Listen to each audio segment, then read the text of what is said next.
Bismillahirrahmanirrahim. Assalamualaikum warahmatullahi wabarakatuh. Baik teman-teman, dalam pertemuan kali ini kita akan mengadakan sesi ujian tengah semester.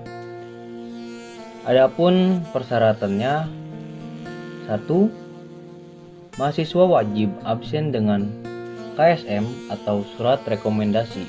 Yang kedua, hasil ujian dibuat dalam bentuk Microsoft Word atau PDF.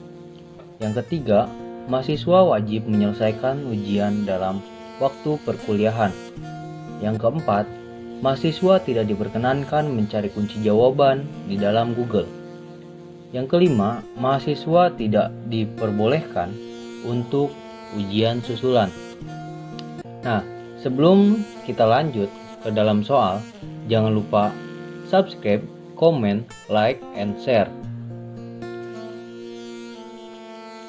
Baik, lanjut ke pertanyaan nomor 1. Krisis ekonomi atau hutang Indonesia. Bank Dunia telah merilis laporan internasional debit statistik atau IDS 2021 atau statistik hutang internasional. Dalam laporan itu, Indonesia masuk ke dalam daftar 10 negara berpendapatan kecil sampai dengan menengah dengan utang luar negeri terbesar di dunia. Dikutip dari laporan Bank Dunia, Indonesia menempati posisi ke-7 dari daftar 10 negara berpendapatan kecil sampai dengan menengah dengan utang luar negeri terbesar di dunia. Posisi pertama ditempati oleh Cina, lalu kedua Brazil, ketiga India, keempat Rusia, kelima Meksiko, keenam Turki, kedelapan Argentina, kesembilan Afrika Selatan, dan terakhir Thailand. Posisi utang luar negeri yang dicatat Bank Dunia dalam IDS 2021 itu ialah sampai tahun 2019. Dalam catatan Bank Dunia, posisi utang luar negeri Indonesia pada tahun 2019 mencapai 402,08 miliar US dollar atau sekitar dengan 5.940 triliun. Kurs 14.775 rupiah.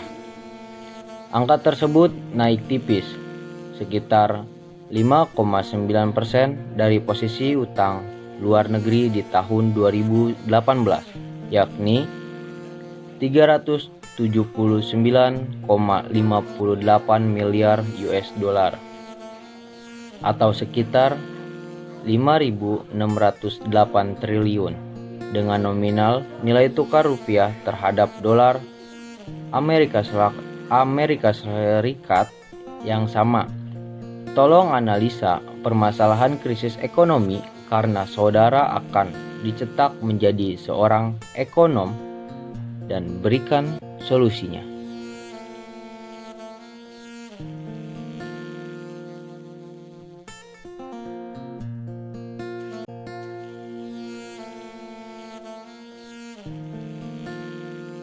Nomor 2. Pembangunan infrastruktur terkadang memberi kesan yang negatif bagi masyarakat seperti petani. Lahan pertanian mengurang karena terpakai infrastruktur. Kadang juga ada yang bilang sebagai penghalang perekonomian bagi masyarakat kecil. Berikan solusi agar permasalahan tersebut.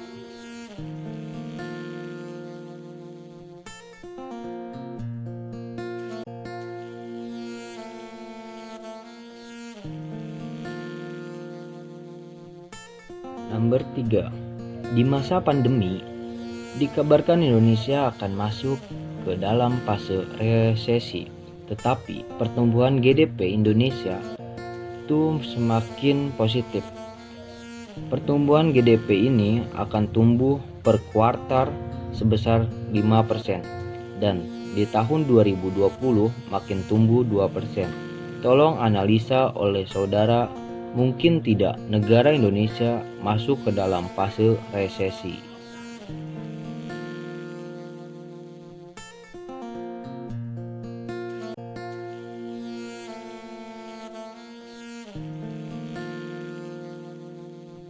Nomor 4, sistem perekonomian di Kabupaten Lebak berpeluang ke depannya menjadi kawasan industri terbesar di provinsi.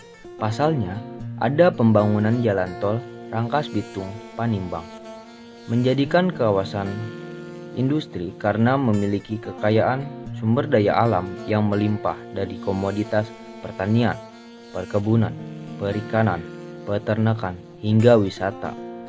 Tolong analisis atau analisa oleh saudara jika sistem ini akan dilakukan secara maksimal, apa dampak yang akan ditimbulkan baik positif dan negatif yang diterima oleh masyarakat Lebak dan sekitar.